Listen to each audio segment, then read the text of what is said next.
Desert Horizon, а които бяха Arabian Trails. Там ли е хубаво? Тук е хубаво как? Много хубаво бяха апартаментите. Тук отляво са къщи, не са Много част. тясно, да.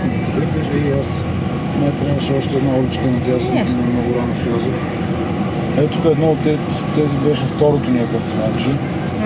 Всеки беше първото. И тук имаше да речем 5-6 басейна, така между това, барбекюто навсякъде.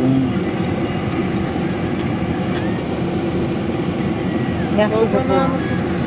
Криси не се спомня, защото сорта на 7-800 на месец. За да доставям. Да, ето тук беше първото, човек сега ще ми покажа.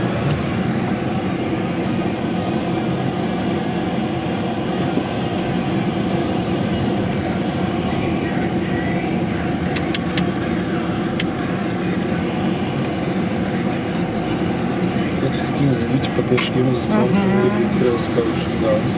И наш първият апартамент, че беше ето тук долу, 1003. Ето това тук на първия етаж вляво. Първото апартамент. Да. И си имаха басейн точно отзад, значи отзад имаше такава тераска. И зад тераската имаше барбекю, и зад барбекюто басейн. Чудничко. Това е комплексчето. Хубави апартаментчета. Следващото, в които живеехме, които видяхте вчера, също бяха хубави.